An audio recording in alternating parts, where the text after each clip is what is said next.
Muito bom dia para todos.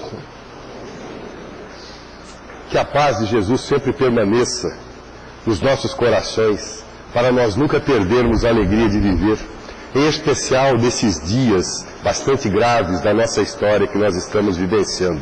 Que essa paz perdure sempre nos corações de todos nós. Falar a respeito da felicidade. O poeta Vicente de Carvalho costumava dizer que a felicidade é como uma fruta que ele chamava um pomo. Mas ele dizia que é um pomo que sempre pomos, onde nunca estamos, e nunca estamos onde sempre pomos. Porque ele dizia que muitas vezes nós interpretamos a felicidade como se fosse algo muito difícil de conquistar, e às vezes ela está tão próxima de nós e nós não sabemos como acompanhá-la ou como traduzi-la.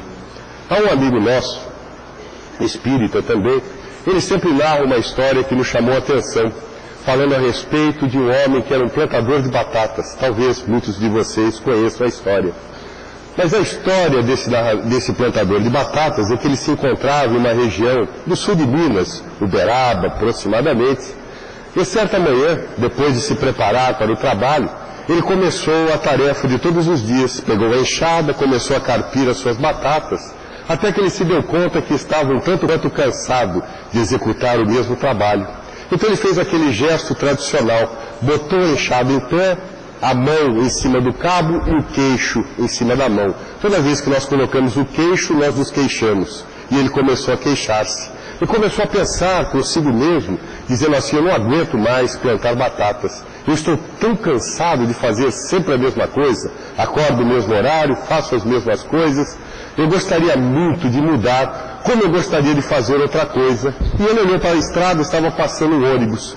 Então ele pensou assim: como deve ser bom ser um motorista de ônibus, porque aí eu posso ir de uma cidade a outra, visitar outras paragens, conhecer outras pessoas. Deve ser muito bom ser um motorista de ônibus. Então nós vamos passear de ônibus. Estava lá o motorista dirigindo e pensando consigo mesmo: eu não aguento mais essa vida. Eu conheço todas as curvas, todos os buracos, todos os pedaços da estrada. A maioria das pessoas são as mesmas. Bom dia, até logo. Como eu gostaria de fazer uma outra coisa. Eu estou tão cansado de ser motorista de ônibus. O que é que eu posso fazer? Ele olhou para fora e estava passando um carro Mercedes-Benz. Ele disse assim: que bom deve ser um empresário. Então nós vamos andar de Mercedes-Benz. Estava lá o empresário dirigindo o seu carro e pensando: como é que eu vou pagar o 13º esse ano? Como é que eu vou pagar as prestações do BNDES? Eu estou tão cansado de tanta pressão, de tantas coisas para fazer, que eu gostaria de mudar de vida. Eu não aguento mais fazer a mesma coisa, ser empresário, cuida disso, cuida daquilo. O que é que eu poderia fazer? Como eu gostaria de mudar de vida? E olhou para o céu, estava passando um avião. Ele pensou assim: que bom seria ser um piloto de avião. Eu poderia voar entre os locais mais distantes da Terra, conhecer novas culturas, conhecer outros países. Então nós vamos passear um pouquinho de avião. E o piloto estava pensando consigo mesmo: eu não aguento mais o mesmo trajeto. Eu estou perdendo o acompanhamento da minha família, os filhos estão crescendo, a minha mulher solicita a minha presença, mas eu não posso ficar. Eu faço viagens muito longas, eu gostaria muito de mudar e fazer outra coisa. Como eu gostaria de mudar de vida. E nesse momento o escraviano estava passando por cima de Uberaba. Ele olhou para baixo e viu um plantador de batatas e pensou assim: deve ser muito bom ser um plantador de batatas. Então é sempre assim. Nós colocamos muitas vezes a nossa felicidade aonde nunca estamos. E quando ela está aonde nós estamos, de certa forma nós saímos de lá. Porque é muito comum nós encontrarmos pessoas que moram na cidade, mas gostariam de morar no campo. Quem mora no campo quer morar na praia, quem mora na praia quer vir para a cidade. Então nós sempre transitamos entre essas grandes dificuldades a respeito da conquista da felicidade. Mas para nós compreendermos, ou tentarmos compreender um pouquinho mais a respeito da felicidade, nós vamos nos recordar um pouco de Allan Kardec. Allan Kardec sempre tratou as coisas do Espiritismo com muita propriedade, com muita tranquilidade e também com uma ênfase muito especial sobre 3 aspectos, porque ele teve uma felicidade muito grande ao colocar o Espiritismo sobre um tríplice aspecto, sendo uma filosofia, uma ciência e, por consequência, moral, uma religião, não no sentido da ortodoxia religiosa, mas sim no sentido de nós estarmos vinculados à palavra original do latim religare, que significa a religação do homem para com Deus. Então, nesse sentido, a felicidade, entre aspas, de Allan Kardec, ao colocar o Espiritismo dentro desse tríplice aspecto, é que se nós fizermos uma avaliação do nosso mundo, nós vamos perceber que, de fato, todo o conhecimento que existe na humanidade está dentro dessas três vertentes, ou seja, dentro da filosofia, dentro das ciências e dentro da religião. Tudo que se conhece hoje na Terra está dentro desses três enfoques. Então nós vamos fazer uma rápida análise a respeito do que cada uma dessas vertentes nos traz a respeito exatamente da conscientização da felicidade. Se nós começarmos, por exemplo, pela filosofia, a filosofia é sempre questionadora e a grande proposta filosófica é exatamente de nos auxiliar a interpretarmos os grandes enigmas da vida. Se nós olharmos os aspectos filosóficos, aqueles que remontam séculos antes de Jesus na Grécia Antiga, nós vamos nos deparar com basicamente três vertentes de pensamentos filosóficos, cada uma delas trazendo a sua contribuição a respeito da felicidade. A primeira delas são chamados epicuristas ou hedonistas. Na verdade, Epicuro, que foi o primeiro que trouxe alguma coisa a respeito da ideia da felicidade, ele dizia que para ser feliz era necessário ter prazer, mas mediante a aplicação da razão. Como muitas vezes as nossas palavras são deturpadas, não aconteceu diferente com Epicuro. Logo depois, os próximos intérpretes da palavra que ele havia sugerido, que para ser feliz era necessário ter prazer, acabaram tirando aquele aspecto da utilização da razão e passaram a dizer que deveria ser saciar os prazeres de ordem física. Então Aristipo de Cirene, que teria sido o grande promulgador dessa tese, ele começa a estabelecer que para nós alcançarmos a felicidade é necessário ter prazer e prazer de ordem física. Se nós olharmos para os prazeres de ordem física, os estudiosos dizem que eles remontam em três aspectos. O primeiro deles é comer, dormir e praticar sexo, segundo a nossa atualidade do pensamento. Se nós olharmos, por exemplo, pelo aspecto de comer, comer dá prazer? Nem tanto. Porque se nós exagerarmos da comida, o que é que vai acontecer? Nós vamos ficar enfastiados e vamos passar mal. E aí, haja sal de fruta eno para nós resolvermos o problema. Então, comer, e comer para saciar o nosso prazer, acaba não trazendo mesmo felicidade. Se nós olharmos o outro lado, agora dormir, porque muitas vezes os amigos nos dizem, eu preciso dormir tantas horas por noite, senão eu não estou bem.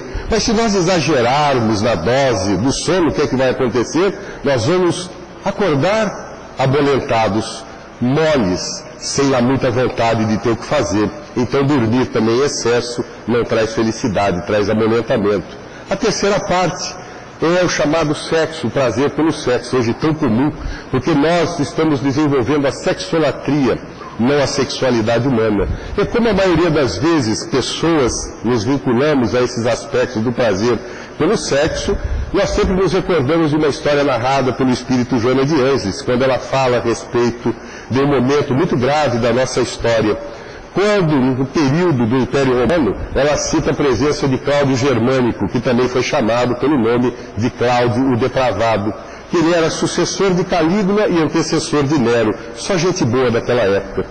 Ele e a sua esposa Valéria Messalina deram a introdução às chamadas bacanais de Roma.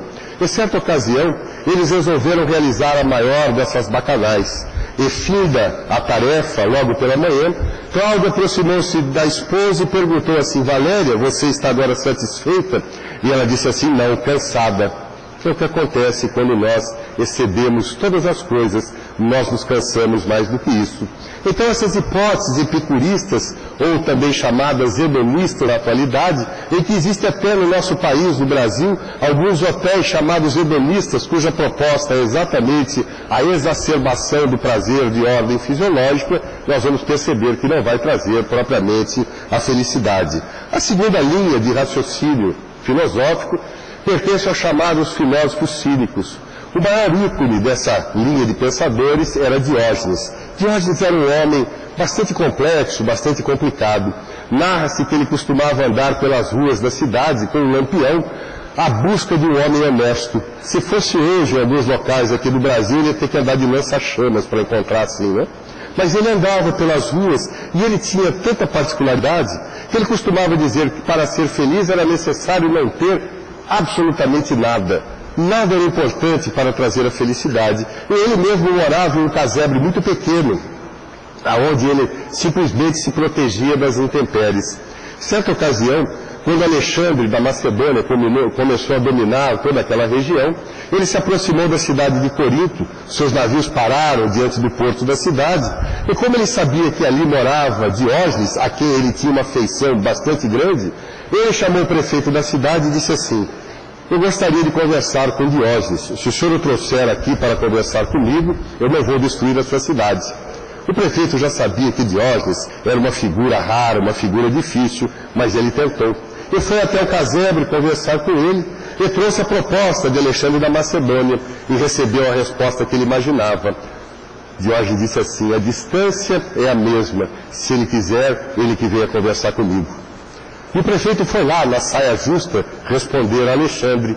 Alexandre achou aquilo máximo, disse assim: esse é o Diógenes que eu gostaria de conhecer. E foi ele mesmo até o casebre e colocou aquele seu enorme corpãozinho no portal de entrada e disse assim: Diógenes, você bem sabe que eu tenho conquistado grande parte do mundo conhecido, mas eu não tenho tempo de administrar esse mundo. Então eu proponho a você que faça para mim a administração.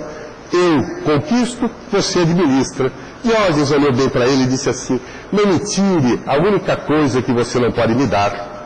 Alexandre pensou, mas o que é que se tratava? Aí ele se deu conta que aquele enorme corpãozinho no portal da entrada evitava a entrada do raio de sol. Então Alexandre foi embora, não destruiu a cidade, e Diógenes continuava a sua tranquilidade. Não me tires aquilo que não pode me dar, o raio de sol, porque ninguém pode dar o sol a ele, tampouco Alexandre da Macedônia. Então ele era uma pessoa muito estranha. Certa ocasião eu estava conversando com uma estátua. Passou um jovem e perguntou assim a ele: Diógenes, você sabe que está conversando com uma estátua? Ele disse: perfeitamente. Mas você também sabe que a estátua não está escutando o que você diz. Ele disse: perfeitamente. Então por que você conversa com a estátua? É para treinar conversar com vocês, que também não ouvem nada daquilo que eu digo. Então ele dizia que para ser feliz era necessário ter-se absolutamente nada, em oposição àquelas ideias dos epicuristas, até que surge uma terceira linha de pensadores, os chamados estoicos, que dizem que o maior ícone representativo dessa linha de pensadores teria sido Zenão de Cício ou de Cítio. Zenão promulgava a ideia que para ser feliz não era necessário ter, mas também não era necessário não ter. Ele estabelecia que para encontrar a felicidade era necessário aprender-se a administrar aquilo que se tem e também administrar-se aquilo que não se tem. Porque quando se tem, saiba administrar, mas se não tiver, não fique reclamando, não fique dizendo eu não tenho o tempo todo. Saiba administrar aquilo que tem. Então eram as três propostas: ter prazer, não ter nada e saber administrar as coisas que nos chegam. Então são as ideias da filosofia a respeito da felicidade. Se nós procurarmos agora a segunda vertente, que seria a religião, todas as religiões invariavelmente sempre trazem ideias a respeito da felicidade, do comportamento adequado, do comportamento moral. Aqueles que não seguem ou que não seguimos os apontamentos morais somos nós mesmos, os homens e as mulheres. Se nós olharmos todas essas religiões, por exemplo, a começar do judaísmo, quando Moisés estabelecia o princípio que para encontrar a felicidade era necessário adentrar-se à terra prometida, ou à terra de Canaã, que era o pão. Mas não era só o pão de ordem material, também aquele pão da ordem moral, da ordem do pensamento. Encontrar a terra prometida não era simplesmente um local geográfico, era um local aonde nós pudéssemos estabelecer, quem sabe, como disse Vicente de Carvalho, o pombo da felicidade. Buda, o príncipe Siddhartha Gautama, que durante muitos anos conviveu à parte do mundo, os seus pais entendiam que ele não deveria conhecer as doenças, não deveria conhecer a maturidade. Quando as pessoas envelheciam, os servos que o serviam, eles afastavam-nos para que o jovem príncipe Siddhartha Gautama não tivesse conhecimento a respeito do envelhecimento. E assim durou por 14, 15 anos, até que certa ocasião ele pulou as muradas do castelo em que morava e foi ao vilarejo próximo, se deparou com a realidade humana. Começou a ver pessoas, cegos, mudos, aleijados, amputados, pessoas velhas, arqueadas pelas dificuldades. Então ele se espantou e começou a perguntar do que se tratava aquelas dificuldades. Ele nunca havia presenciado nada nesse sentido. Até que quando recebeu a explicação que tratava-se de um processo natural, ele resolveu estabelecer para si mesmo o princípio da iluminação. Por isso recebeu o nome de o Buda, o iluminado. A partir desse instante, utilizando-se das premissas do pensamento, ele estabeleceu que para encontrar a felicidade é necessário nós adentrarmos aquilo que ele denominava as 4 verdades, a começar pela existência do sofrimento até a nossa possibilidade de vencermos os nossos sofrimentos. Então ele dizia que quando nós estabelecêssemos o final dessas 4 nobres verdades, nós atingiríamos o estado de nirvana, o que equivale a dizer a nossa felicidade. Se nós olharmos os Vedas, numa das mais antigas escrituras do mundo, que data de mais de 3.000 anos antes de Jesus, nós vamos encontrar a situação em que 2 homens conversam entre si, ou 2, na verdade, personagens conversam entre si, estabelecendo os princípios de 2 aspectos das nossas vidas, os Pandavas e os Kurus. Porque naquela ocasião, anunciava-se a Nanda que para ser feliz era necessário que nós terminássemos a grande guerra entre os nossos parentes, os Pandavas e os Kurus. Então ele pergunta, mas quem são os Pandavas? Os Pandavas são as virtudes e os Kurus são as nossas mazelas. Então dizia Krishna que para que adentrássemos a felicidade era preciso que nós combatêssemos os Kurus para que os Pandavas predominassem. Era necessário aquilo que Allan Kardec colocaria muitos anos depois, que nós abandonássemos as nossas inclinações, mas os nossos Kurus, e estabelecêssemos para nós os Pandavas as nossas virtudes, assim alcançaríamos a felicidade. Uma outra civilização que sempre nos chamou a atenção, dos chamados índios toltecas, é uma civilização que viveu muito próximo da cidade do México. E quando eles viveram nesse local, eles estabeleceram que para encontrar a felicidade, que eles denominavam um novo sonho, era preciso que se tivessem 4 compromissos estabelecidos. O primeiro deles era a palavra impecável. Porque, segundo eles, a nossa palavra tem uma força gigantesca. Ela pode ser movimentada para o bem ou movimentada para o mal. Depende de como nós a utilizemos. Então, a nossa palavra impecável seria o primeiro compromisso. Mas o segundo era não levar nada para o lado pessoal, coisa que na maioria das vezes nós fazemos. As coisas nos acontecem, ou alguém acorda em um determinado dia, em uma situação incomum. Quantas vezes nós acordamos e dizemos assim, hoje eu acordei de pé esquerdo, nem sabemos que pé botamos no chão, mas dizemos acordei de pé esquerdo. Aí passamos por alguém e mal damos um bom dia. O que é que acontece? No inverso, quando acontece com outra pessoa, ela passa por nós, mal diz um bom dia, nós já pensamos assim, deve ter alguma coisa contra mim. Nós levamos tudo para o lado pessoal. O terceiro compromisso é muito próximo, não tirar conclusões. Porque quando nós levamos para o lado pessoal, na sequência nós tiramos conclusões. A pessoa está com raiva de mim. E às vezes não está. Porque ela simplesmente teve um problema qualquer e nós concluímos que ela estava com raiva de nós. E a quarta proposta deles é para que nós fizéssemos todo o bem que estiver ao nosso alcance, nem mais e nem menos. Porque se nós tentarmos fazer mais do que a nossa capacidade, nós corremos o risco de nos equivocarmos. Mas se nós não fizermos tudo aquilo que estiver ao nosso alcance, também corremos o risco de estabelecer para nós a consciência de culpa. Poderíamos ter feito e não fizemos. Então esses 4 compromissos, segundo os índios toltecas, é que nos conduziria ao chamado novo sonho, o que equivale a dizer a felicidade. Mas nós também teríamos no cristianismo, quando Jesus estabelecia o princípio da felicidade através do quê? Do reino dos céus. E ele dizia de uma forma definitiva, peremptória, como narra Joana de Ângeles, o reino dos céus está dentro de vós. E quantas vezes nós procuramos o reino dos céus do lado de fora? Mas ele dizia: o reino dos céus está dentro de nós. E ia mais além. Esse reino dos céus não vem com as coisas exteriores, não vem com as exterioridades. E fazia uma sugestão sui generis: angariai sempre os tesouros que as traças não conseguem corroer e que os ladrões não carregam. Aqueles que nós não conseguimos perder e aqueles que levamos para toda a nossa eternidade, é esse o tesouro que nos faz encontrar a felicidade, o reino dos céus. Então, se as filosofias que nos auxiliam a interpretar os enigmas da vida e as religiões que nos ensinam a enfrentar esses enigmas estabelecem nas suas prerrogativas o encontro da felicidade, nós vamos olhar a terceira vertente agora, que é exatamente da ciência. O que é que a ciência tem procurado estabelecer a respeito da felicidade? A psicologia positiva, que foi inaugurada pelo Dr. Martin Seligman, tem um livro muito nobre, escrito pelo autor, que chama-se Felicidade Autêntica.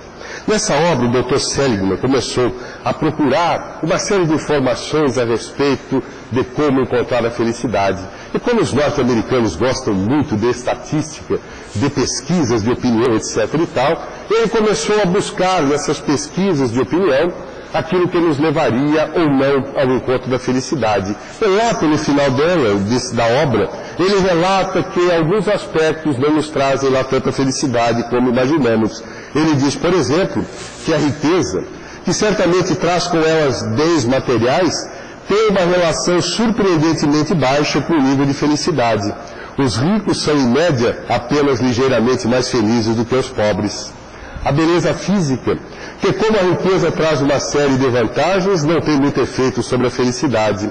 A saúde física, talvez o mais valioso de todos os recursos, tem pouquíssima relação com a felicidade. O antigo panteão romano trazia na sua orquestração, todas as vezes em que se manifestava, uma deusa que era representada por uma mulher opulenta, bastante gorda, e que costumava trazer em uma das suas mãos a prosperidade e na outra mão a saúde. Essa deusa era conhecida como Felicita, ou seja, felicidade, que trazia a prosperidade, a riqueza e a saúde. Mas o Dr. Martin Seligman conclui que, na verdade, não é isso que acontece. Nem tanto a prosperidade e nem tanto a saúde nos traz felicidade. Mas ele chama a atenção da beleza física. E hoje nós vemos tanta busca por beleza física, as pessoas querendo, de qualquer forma, modificar a estrutura fisiológica, corpórea, através de uma manifestação constante, em especial nas chamadas salas de ginástica. Quantas vezes nós vemos pessoas que dizem que passam 4 horas por dia dentro de uma sala de musculação, modificando ou remoldando o corpo? Eu digo, meu Deus, é um problema de narcisismo, cuidado que nós devemos ter, porque a beleza física, embora tenha os seus componentes positivos, não traz tanta felicidade. Mas será que não traz mesmo? Alguns anos atrás, nós nos deparamos com uma pesquisa em outubro de 2004, uma pesquisa que foi elaborada aqui no Brasil e que trazia o título assim: modelos são descontentes com a aparência. Essas moças jovens e belas que fazem os desfiles da moda. 140 modelos foram entrevistadas e tinham idade acima de 18 anos. Insatisfeitas com a aparência, 100% delas. Vontade de fazer lipoaspiração, 92%. Eu fiquei pensando aonde? Porque lipo significa tirar gordura. Então comecei a pensar que deve ser uma ossoaspiração, porque aquelas moças não têm nada de gordura, então fazer uma lipoaspiração ali seria algo inusitado. Fazer implante de silicone, 74%. Insatisfeitas com o nariz, 54%. Maioria não gosta dos seus cabelos, 52%. E descontentes com o formato do rosto, 48%. Eu digo, meu Deus, se essas jovens belas não são felizes com a aparência, quem dirá nós, os demais mortais que caminhamos por aí? Então nós percebemos que de fato a beleza física não traz tanta felicidade. Mas a ciência foi um pouquinho além e acabou por descobrir que nós podemos colocar, isso em janeiro de 2003, a felicidade em uma fórmula matemática. E concluíram que se você é feliz e tem consciência disso, o seu estado de ânimo é o resultado de P mais 5E mais 3A. Mas o que é que significa cada um deles? O P é de ordem pessoal, referente ao estilo de vida. O E é essencial, referente à saúde, amizade, estabilidade financeira. E o A é em alta, autoestima, expectativas e ambições. Quem tiver curiosidade pode procurar na internet, que vai encontrar essa equação.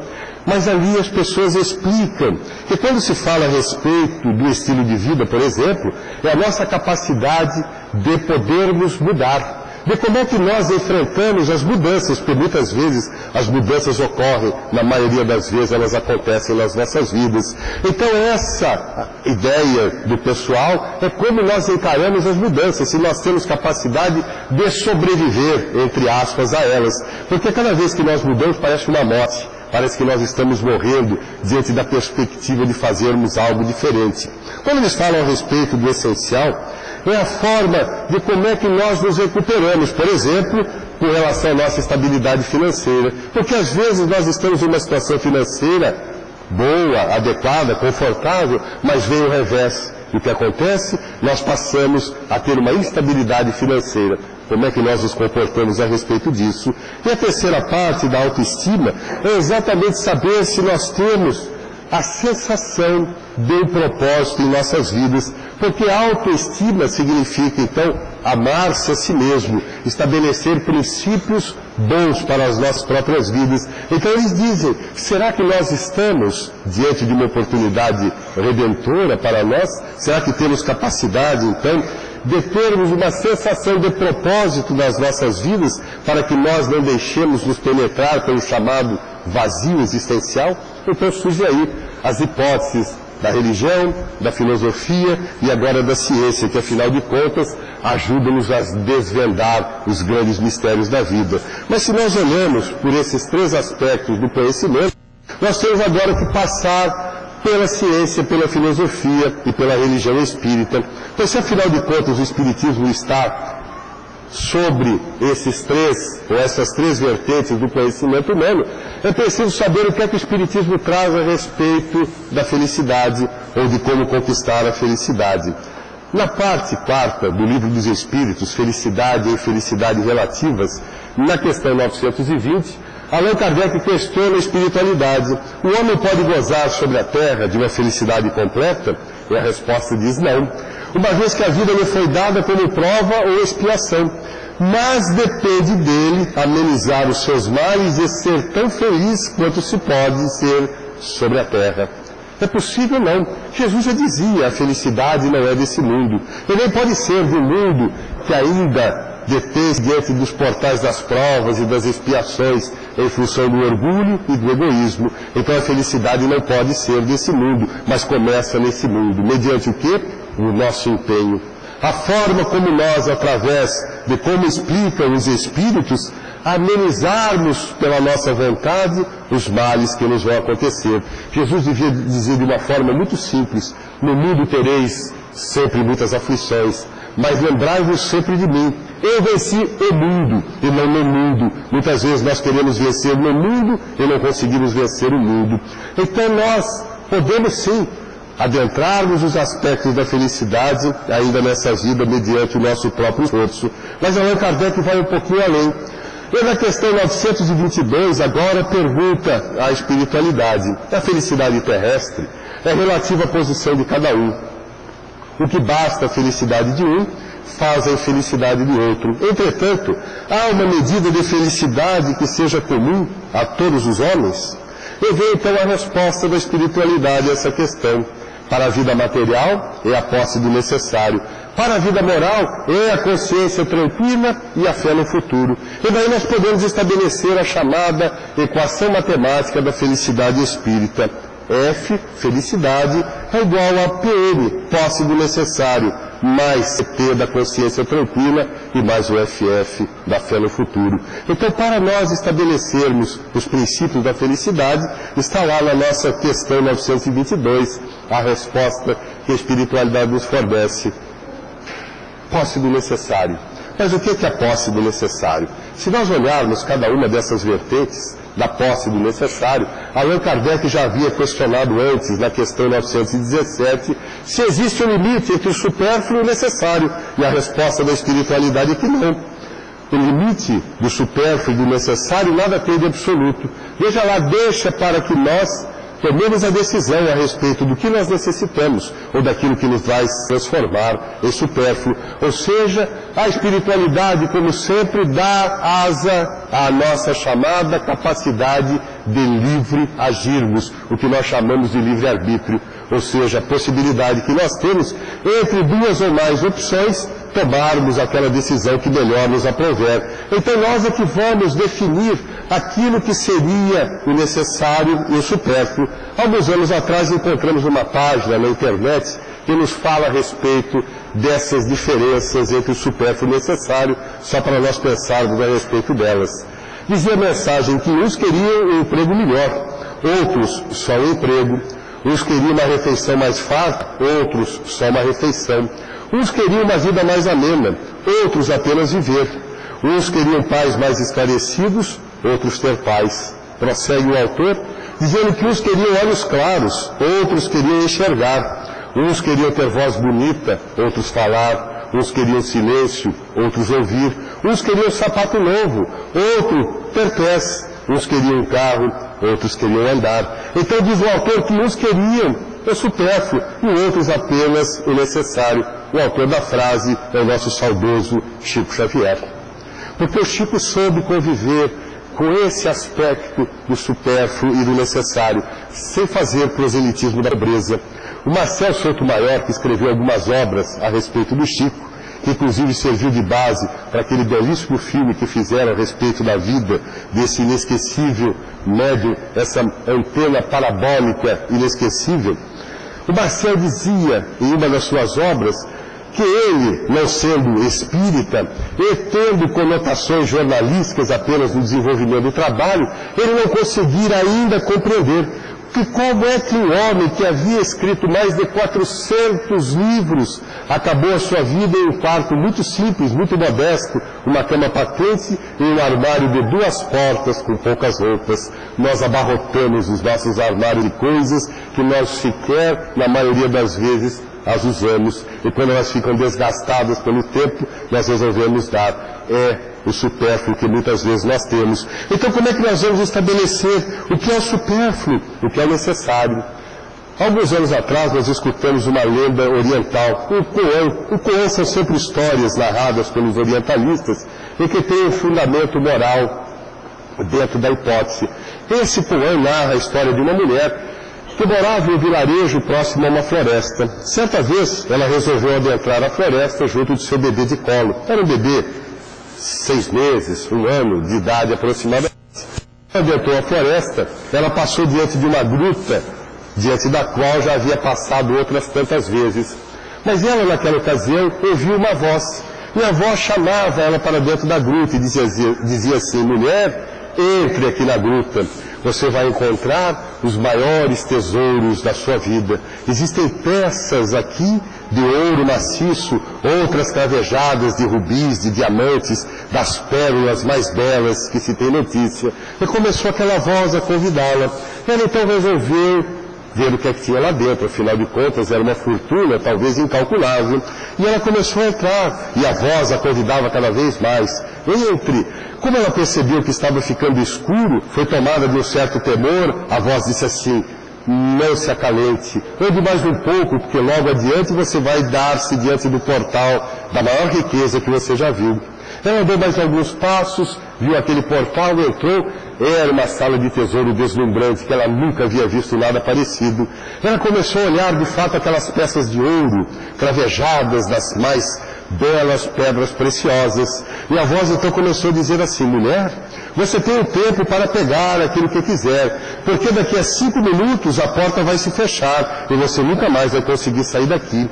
Então ela começou a olhar aquelas coisas que podia levar, botou o nenê de lado e começou a levantar a base, a saia e colocar aqueles objetos, e a voz dizia assim: mulher, falta 2 minutos, mulher, falta 1 minuto. E ela pegando as coisas, ele disse assim: agora faltam 15 segundos, sai correndo, porque senão você vai se perder. Ela pegou, saiu correndo, escutou o barulho da porta, brum, que bateu atrás. Ela saiu lá fora, despejou as coisas no chão e se deu conta que havia esquecido lá dentro o seu bebê, que era o maior tesouro que ela tinha. Então, quantas são as vezes em que nós optamos por termos o supérfluo em detrimento daquilo que é necessário. Então, ninguém faz apologia da pobreza, nem nada, mas apenas é uma decisão de ordem interior, que cada um de nós deve tomar. Afinal de contas, o que é necessário? Porque quando nós vimos, não tem nada de absoluto. Cada um toma a própria decisão daquilo que vai chamar de supérfluo e do necessário. São essas benesses que a espiritualidade nos traz. Joana de Anjos, analisando esse aspecto do cuidado que nós devemos ter com as tentações, na obra chamada Desperte e Seja Feliz, nos leva a algumas considerações. Digamos, dizendo que as tentações são sempre as pedras na estrada que criam impedimento à movimentação dos viajantes do progresso, que somos todos nós. São os espinhos cravados nas carnes do coração, ferindo então a cada contração molecular. E ela vai mais além. Diz ela que mesmo Jesus, o sábio por excelência, foi tentado, ensinando-nos de que se a tentação é um fenômeno humano, a resistência contra o mal é uma conquista divina. Porque Jesus dizia de uma forma muito simples: olhai, o Filho do Homem não tem onde recostar a cabeça, enquanto até os lobos têm os seus covis e os pombos têm os seus ninhos. Então veja a decisão que cabe a cada um de nós, supérfluo e necessário. É a primeira parte. A segunda parte, que fala da consciência tranquila. Na questão 621 do Livro dos Espíritos, Allan Kardec pergunta a espiritualidade: afinal de contas, onde está escrita a lei de Deus? A resposta, muito simples, na consciência. Então, se nós quisermos ter a consciência tranquila, equivale a dizer que nós devemos seguir as leis de Deus. Mas como é que eu vou seguir a lei de Deus? Porque muitas vezes nós disfarçamos as coisas e nós passamos a sofrer alguns aspectos da nossa própria insubordinação. Porque como nós queremos, e quantas vezes nós percebemos que estamos tentando ludibriar a vida, nós tentamos enganar a vida em relação a determinados aspectos que nós trazemos da nossa consciência. Porque muitas vezes nós defendemos o bem, mas com muita facilidade nós derrapamos no mal. Então o que é que nós devemos fazer? Tomar o cuidado com aquilo que Joana de Anjos chama exatamente da nossa inteireza moral. E ela nos fala que essa inteireza moral é que leva a quase totalidade das criaturas humanas diante dos desafios, que invariavelmente posterga as soluções de profundidade, tomando decisões apressadas e que não resolve os problemas. Nós fazemos isso? A maioria das vezes. Porque temos a problemática. E quando nós resolvemos terminar a problemática, a solução é apressada e ela acaba não resolvendo o problema. Então Joana de Anjos narra uma das histórias da mitologia grega. Porque a mitologia grega talvez tenha sido criada exatamente para trazer fundamentos a respeito do nosso comportamento. Porque se nós olharmos essas mitologias, a maioria delas chama-nos a atenção a respeito do nosso próprio meio de estabelecermos o comportamento. E ela narra a história de Sísifo, que havia sido, em certa ocasião, o rei da cidade de Corinto. E Sísifo era conhecido por ser um homem de pouca inteireza moral. Ele, na verdade, era muito conhecido por ser um fofoqueiro de plantão. Tudo que acontecia por ali, ele sabia do acontecimento. Em certa ocasião, começou a faltar água nos rios, nos lagos, nos riachos e córregos de Corinto. E com isso a produção de alimentos começou a fenecer. Ele então ficou preocupado e foi procurar Azopo, que era o deus das águas naquela ocasião. Azopo, no entanto, estava um tanto quanto ensimesmado, porque a sua filha Egina havia sido sequestrada. Então ele faz uma proposta, dizendo que aquele que encontrasse notícias a respeito de Egina, que trouxesse a ele o autor do sequestro da filha, ele restauraria as águas da cidade. E como Sísifo não era dotado lá de muita inteireza moral, procurava saber os assuntos de todo mundo, ele ficou sabendo que Zeus, o deus do Olimpo, que havia sequestrado a filha de Azopo. Foi até ele e disse: foi Zeus. Azopo então foi ter com o grande deus do Olimpo. E disse a ele: como é que o senhor, que é o Deus Supremo, mas eu também sou Deus das águas, e como é que o senhor rapta minha filha? E conversou aquela conversa bastante rude. Zeus ficou quieto e no final perguntou: quem é que lhe contou que ela estava aqui comigo? E ele na hora disse: foi Sísifo. Tá bem. Foi embora, levou a filha, as águas voltaram a Corinto, Sísifo agora estava bem, até que Zeus resolveu vingar-se dele e mandou a morte para encontrá-lo.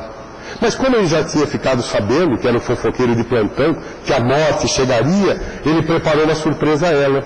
Quando a morte chegou, ele olhou e disse assim: olá, bela minha senhora, veja lá quem chama a morte de bela. Permita-me adorná-la com um objeto muito bonito que fiz para honrá-la. A morte ficou lá toda vaidosa e disse assim: tá bem, era como se fosse uma corrente, mas que estava cravejada de pérolas e tal. Ela ficou tão vaidosa e Sísifo disse assim: permite-me colocá-la no teu pescoço. Ela disse: está bem. Ele foi lá e colocou, mas o que ela não percebeu é que por detrás daquele colar havia uma corrente e ele prendeu a morte. Como ele deu jeito de prender a morte, o que é que aconteceu? Os outros deuses, Marte, por exemplo, o deus da guerra, foi reclamar, porque disse assim: nós guerreamos, mas ninguém morre, porque a morte agora está presa, então você tem que dar um jeito de libertar a morte. Zeus então conseguiu mandar Hermes agora para libertar a morte e trazer Sísifo para o Olimpo. Como Hermes era um deus muito forte, ele conseguiu libertar a morte e a morte trouxe Sísifo. Mas como ele era dotado de pouca inteireza moral, ele disse assim à sua mulher: não enterre o meu corpo, porque eu sei que eles vão libertar a morte, ela vai me levar. Mas não enterre o meu corpo, deixe ele aí, porque eu vou no meu eidolon, no meu perispírito, conversar com Zeus. Mas depois eu dou um jeito e retorno o meu corpo, deixo onde está. E ele foi levado no seu eidolon, e Zeus passou-lhe aquele sabão, aquele sermão, dizendo tudo o que ele pensava a respeito dele. Ele ouviu quieto. E quando Zeus terminou de dizer, ele disse assim: pois bem, o senhor é Deus, mas eu sou rei. E eu não recebi as últimas homenagens da minha morte. O senhor me permitiria voltar lá e receber as homenagens? Ele disse assim: tá bem. Ele voltou então no Eidolon e retomou o seu corpo que estava em processo de catalepsia. E o que é que ele fez? Fugiu. Fugiu mais uma vez. E Zeus ficou tão irritado que disse assim: agora eu vou mandar atrás dele outro Deus, que com certeza vai trazê-lo de volta para mim. Eu vou mandar atrás dele o tempo. O tempo é sempre inesgotável. E ele vai nos trazer mais dia, menos dia, a leitura das consequências daquilo que fazemos. O tempo passou até que veio a morte natural de Sísifo e ele foi levado mais uma vez até o Olimpo. Então Zeus olhou para ele e disse assim: agora eu vou lhe dar um castigo. Você vai pegar essa pedra e empurrar acima e colocá-la lá no ápice. E colocou ainda algumas pessoas para cutucá-lo, para instigá-lo com um bidente. E ele começava a empurrar a pedra. Quando ele chegou próximo do acume da montanha, a pedra escapou da mão e rolou morro abaixo. E ele teve que começar a tarefa outra vez. Então narram os mitólogos que até hoje Sísifo tenta empurrar aquela pedra morro acima. É quando nos falha a inteireza moral, quando nós queremos disfarçar alguma coisa e não cuidamos da nossa problemática. Quando nós reencarnamos, temos a oportunidade de colocarmos a pedra dos nossos problemas lá no acume e nos libertarmos dela. Se nós não tomarmos cuidado, o que é que vai acontecer? A pedra rola, morro abaixo, e nós temos que começar tudo outra vez e outra vez, quantas vezes forem necessárias. Então, quando nós somos dotados dessa inteireza moral, o que equivale a dizer a nossa consciência tranquila de agirmos em acordo com a lei de Deus, nós nos esquecemos das pedras que vão aparecer no nosso caminho. Então, Joana Diante diz que essa inteireza moral é aquela que nos orienta como se deve fazer o que nos diz respeito, sem o concurso da dissimulação ou dos artifícios insensatos. O êxito, portanto, resulta das resoluções reais dos nossos problemas existenciais, sem prejuízos para o próximo ou adiamentos para si mesmo. É a grande proposta da consciência tranquila. Mas nós temos agora a terceira parte da fé no futuro. Allan Kardec diz lá na conclusão do Livro dos Espíritos, no item 4, que o progresso da humanidade tem o seu princípio na aplicação da lei de justiça, de amor e de caridade. Essa lei está fundada sobre a certeza do futuro. Tirai essa certeza e lhe tirareis a sua pedra fundamental. Se nós perdermos essa certeza no futuro, o que equivale a dizer a fé que podemos ter no futuro, o que é que vai acontecer? Estaremos tirando a pedra fundamental da nossa busca, da nossa felicidade. Então, o que é preciso estabelecer-se para termos a fé no futuro? Porque muitas vezes nós colocamos a nossa felicidade no passado. Quantas vezes ouvimos pessoas dizer assim, antigamente eu era tão feliz e hoje é tudo tão difícil, etc. Era nada. Antigamente era muito mais difícil, muito mais complicado. Mas nós temos essa mania de colocarmos as nossas coisas no passado, quando na verdade nós devemos olhar no futuro. O Dr. Viktor Frankl, um médico psiquiatra americano, sobrevivente do campo de concentração de Auschwitz, escreveu obras memoráveis e estabeleceu o princípio da chamada logoterapia, a terapia do conhecimento, porque ele dizia que era necessário nós conhecermos a nós mesmos para evitarmos aquilo que ele denominava o grande vazio existencial. Porque se nós formos dotados do vazio existencial, nós não conseguimos, segundo ele, nos projetarmos no nosso próprio futuro. Porque se nós estamos descontentes até com aquilo que nos ocorre no presente, que nós nos projetaríamos no futuro. Então ele diz que na época dos campos de concentração, as pessoas eram numeradas, porque quando nós numeramos uma pessoa, ou damos a ela um numeral, nós, de certa forma, eliminamos o nome. Todos nós gostamos de ser chamados pelo nosso nome. Quando a pessoa nos chama de um nome diferente, o que é que nós fazemos? Nós corrigimos e declinamos o nosso nome. Todos nós temos essa capacidade natural de gostarmos do nosso nome. Alguns dizem que não gostam, mas no final, se alguém lhe chamar de outro nome, ele dá o correto. Então ele dizia que todas as vezes em que nós somos, ou temos tirada essa nossa capacidade de nos conhecermos, eles nos coisificam e nos transformam em coisas. Então ele ficava angustiado de ver quantas pessoas que caminhavam para aquelas câmaras de gás sem dizer uma única palavra, porque ele dizia que mesmo diante da situação, da circunstância mais difícil, nós ainda podemos, de certa forma, dizer um não e nos projetarmos no amanhã como nós gostaríamos de estar. Joana de Angeles narra essa história, mas também diz que o ideal é nós nos projetarmos no futuro, não como gostaríamos de estar. Porque quando nós dizemos gostaríamos, nós estamos colocando aí um condicionante, uma condição. Eu gostaria. Então ela sugere que nós nos coloquemos no futuro como gostaríamos de estar. É diferente, é a certeza de que estaremos bem no amanhã. E como nós falamos em campo de concentração, sempre nos recorda uma história também, narrada na década de 1940, mais precisamente em 1944, quando foram presos uma série de pessoas na Holanda e colocadas no campo de concentração de Belsenberger. Pela ocasião do final do ano, em dezembro, um frio muito grave, na madrugada de uma certa data muito próxima do Natal, os alemães começaram a despejar crianças no meio daquele campo de concentração. Uma mulher que estava em uma das casernas aprisionadas chamou a atenção o choro de criança e ela começou a pensar que era um sonho, recordando-se do seu filho. Mas ela percebeu que não era um sonho, era algo real. Abriu a portinhola da janela e olhou lá para fora e viu que os soldados estavam despejando crianças, desde bebês até crianças de 10, 12 anos de idade. Ela então voltou-se para as outras companheiras da caserna e disse-lhes assim: eles estão despejando crianças lá fora. Eu acredito que seja o ideal que nós possamos trazê-las aqui para dentro e cuidarmos dela. Era Luba Gershak, essa mulher. As outras disseram assim: mas Luba, você está louca. Como é que nós vamos trazer essas crianças aqui para dentro se nós não temos cobertores, roupas nem para nós, muito menos ainda comida? Como é que nós vamos alimentar aquelas crianças? Então Luba olhou para todas elas e disse assim: eu não consigo acreditar que nenhuma de vocês tenha sido mãe, avó, ou que não tenha pretensões de sê-la. Porque todas aquelas que somos mães, jamais deixaríamos uma criança ao relento à morte. Todas então foram tomadas de uma certa compaixão e começaram a recolher as crianças. Eram 54 crianças, cuja idade variava entre 6 meses até 11, 12 anos. Colocaram-nas dentro da caserna e no dia seguinte, Luba foi conversar com o coronel que comandava aquele campo de concentração.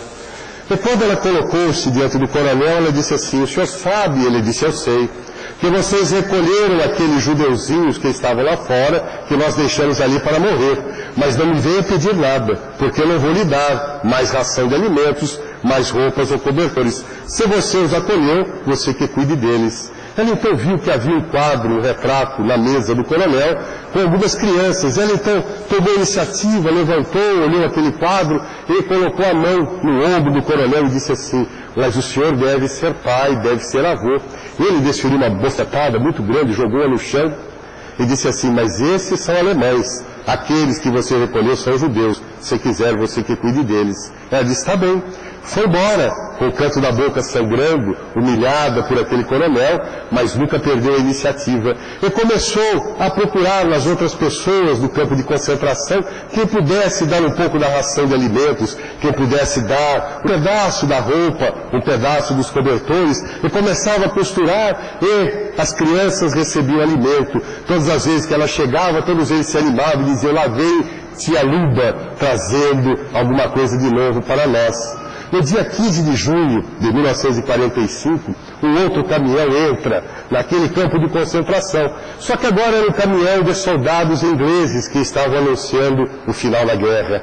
Começam então todos os prisioneiros sobreviventes a saírem das suas casernas, quando abre a portinhola daquela caserna de Luba Gershak, e sai ela com 50 crianças. Apenas 4 delas haviam morrido nesses 6 meses. No ano agora de 1995, comemorando 50 anos depois do final da Segunda Guerra Mundial, a rainha Beatriz da Holanda resolve homenagear essa mulher em comum, cedendo-lhe a ela uma medalha de honra ao mérito pela benevolência, pela bondade, e convida Luba Gershak a ir ao Palácio Real e, junto de Luba, convida aqueles sobreviventes do campo de concentração, quando 30 deles ainda estavam vivos e fizeram parte daquela festividade. Muitos deles, Luba Gershak nunca mais havia visto. Então a rainha pergunta a ela: o que é que levou você a trabalhar dessa forma? E ela disse assim: porque algum tempo antes, quando eu fui feita prisioneira, eu estava carregando meu filho no colo, ele tinha 5 anos. O soldado alemão veio e deu-lhe um tiro na cabeça. O meu marido saiu correndo, o soldado atirou nele, o caminhão veio, passou por cima e estraçalhou seu corpo. Eu fui feita prisioneira e comecei a pensar: porque afinal de contas Deus havia me levado o meu marido e o meu filhinho. Quando eu olhei aquelas 54 crianças, eu me recordei de Deus e pensei comigo: nunca imaginei que o Senhor fosse tão misericordioso. Eu sabia que o Senhor era de misericórdia, mas eu nunca imaginei que fosse tão misericordioso, porque o Senhor me levou um filho e agora me dá 54. E eu começava a olhar aquelas crianças e projetava no futuro que eu gostaria que o meu filho tivesse. Eu projetei para elas o futuro para que eu pudesse cuidá-las delas todas, até que pudessem sobreviver e cada uma delas se transformassem em pais, em mães, em avós, para que pudessem cada um deles cuidar também dos seus filhos. Então nós percebemos que essa ideia de nós nos projetarmos no futuro, da forma como nós gostaríamos de estar, é a terceira grande base da nossa felicidade. Então Joana de Anjos recorda-nos a respeito de Jesus, e dizendo que mesmo ele, a fim de levar até o fim os seus objetivos abraçados, ele viveu a fé em Deus e no futuro feliz, sem nunca tergiversar, permanecendo fiel sem cansaço em todos os momentos. Não fosse Jesus incansável, sem perder tempo, nós talvez nem estivéssemos aqui nos reunindo para conversarmos um pouco mais em seu nome, ou nessa busca incansável da felicidade. Então Joana de Anjos nos diz que de fato é necessário despertarmos para sermos felizes, e diz ela que aqueles homens e mulheres despertos são por isso mesmo mais felizes. E já que Jesus é de fato um homem desperto, na opinião muito pessoal da minha pessoa, o homem mais feliz que já transitou pela terra, ele tinha, por certo, essas hipóteses a respeito da posse do necessário. Como nós dizíamos: não ajunteis tesouros na terra, o Filho do Homem não tem de repousar a cabeça. Ele tinha a justeza da ideia da posse do necessário e do supérfluo, mas também tinha consciência tranquila e exarava um dos maiores pensamentos comportamentais de todas as eras: faça ao teu próximo aquilo que você gostaria que o teu próximo fizesse a você. Porque dessa forma, se nós fizermos sempre ao nosso próximo aquilo que gostaríamos que ele fizesse para nós, nós vamos transitar com a consciência tranquila, com muita tranquilidade. E a fé no futuro, porque certa ocasião ele disse aos seus discípulos: para que aguardasse o futuro, porque ele pediria ao Pai que no futuro enviasse o Consolador, e esse Consolador viria restaurar tudo aquilo que ele havia ensinado e nos explicado muito mais, porque ele permaneceria junto de nós até o fim dos erros. E esse Consolador que hoje nós recebemos, e nesse mês de abril comemoramos mais um aniversário da vinda do Espiritismo, quando bem sabemos que é 18 de abril de 1857, Allan Kardec traz a lume a primeira edição de O Livro dos Espíritos, e com ela, essa equação da felicidade que todos nós podemos colocar à nossa disposição. A fé no futuro, associada à posse do necessário e também a nossa consciência tranquila. Que todos nós possamos transitar ao longo das nossas vidas, colocando aquele fruto, aquele pomo a que se referia Vicente de Carvalho, no lugar onde estamos. Que possamos colocar esse pomo da felicidade diante de nós e alcançarmos todos nós a grande oportunidade da plenitude. São sempre os votos para que todos nós alcancemos a felicidade. Muita paz a todos.